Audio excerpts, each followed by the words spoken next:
tenniscricket.in, India's first tennis ball cricket website.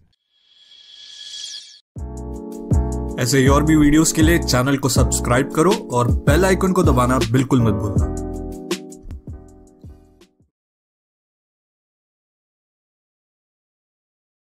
तर इथे मात्र पहा अनिकेत तांबट गोलंदाजी करण्यासाठी मॅजिक ओव्हरमध्ये पहिला बॉल हवेत, ओहो कॅच पकडली गेली पहिल्या बॉलवरती। येथे मात्र विकेट आले। गौरव नागवेकर यांना मात्र शांत ठेवलं। आता गौरव याला परतावं लागेल डगआउटच्या दिशेला।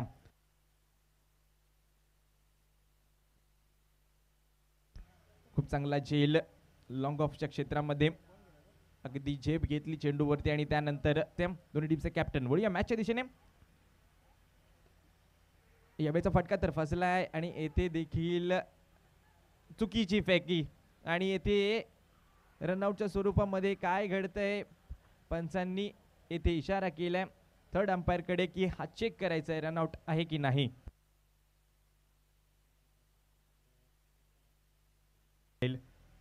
ऍक्शन रिप्ले आपल्या स्क्रीन वरती।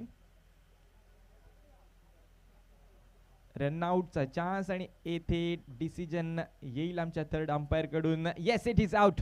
विकेट येते रनआउटच्या स्वरूपामध्ये। मोठा धक्का बसलाय। अमोल भोसले एक मोठा खेळाडू आता मात्र तंबूच्या आसऱ्याला पाहायला मिळेल। येणारे अजूनही 4 चेंडू शिल्लक असतील। मोठमोठे फटके आवश्यक आहेत। यावेळेला प्रयत्न तर केला मोठा फटका सजवायचा आणि त्यामध्ये झाली चूक आणि फिल्डरने पकडले कॅच। अजून एक येते विकेट। येथे रत्नागिरी वॉरियर्सला धक्का बसतोय संकेत पवारच्या स्वरूपामध्ये। संकेत पवार याने देखील थोडंसं निराश केले। ही मॅजिक ओव्हर नक्कीच मॅजिक करून दाखवतोय या ओव्हरमध्ये गोलंदाज। कमाल गोलंदाजी, कोणताही मोठा फटका आला नाहीये आणि समोरच्या संघाच्या विकेट देखील काढून घेतोय। चांगली गोलंदाजी, टप्पा पडल्यानंतर वेगाने बॉल ट्रॅव्हल झाला आणि तितकं चांगलं क्षेत्ररक्षण आपल्याला पाहायला मिळते। नवीन बॅटर मैदानावरती स्ट्रायकिंग एंडला 3 चेंडू अजूनही शिल्लक असतील या षटकामधील। वेगवान बॉल शरीराच्या दिशेने हा चेंडू येथे तर फेकण्यात आला परंतु तेथे बॅटच्या संपर्क काही होत नाही व्यवस्थित। ओके, येथे मात्र पाहिलं गेलं तर नक्कीच बॅटची एज सिंगल आले। सिंगलने धावसंख्या 27। विकेट करण्याचा प्रयत्न, चेंडू हवेमध्ये, अजून एक विकेट। काय गोलंदाजी आहे मॅजिक ओव्हर मध्ये। येथे मात्र नक्कीच कमाल करून दिले। नक्कीच जो फलंदाज येथे पार्थ गांधी मोठा फटका सजवण्याचा प्रयत्न करत होता परंतु त्याला देखील मैदानाच्या बाहेर पाठवलंय। नक्कीच चूक झाली आहे फलंदाजांकडून। येथे मोठमोठे फटके सजवण्याचा प्रयत्न तर केला परंतु त्यामध्ये झालेली चूक आता थोडीशी महागडी ठरेल। इथून पाहिलं गेलं तर जरी 5 रन आल्या असत्या, जे 3 ओव्हर नंतरची धावसंख्या होती ती कायम राहिली असती परंतु येथून पाहिलं गेलं तर ते 5 रन देखील काढणं थोडंसं कठीण झालंय।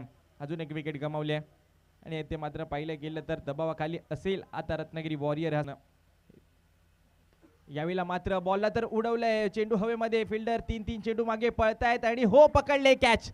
ही कॅच नव्हे तर मॅच, कारण पाहिलं गेलं तर एक मोठा मासा गळाला। अक्षय राठोड यासारखा मोठा खेळाडू आता तंबूच्या आसऱ्याला पाहायला मिळतोय आणि ही मॅजिक ओव्हर देखील संपुष्टात आले आणि या मॅजिक ओव्हर मध्ये तर कमालच करून दाखवली आहे गोलंदाजाने। अनिकेत येथे मात्र नक्कीच कमाल करून देतोय आपल्या टीमसाठी आणि जितेशने पकडली कॅच। अक्षय राठोड येथे मात्र शून्याचा चष्मा घालून डगआउटच्या दिशेने परतत आहे।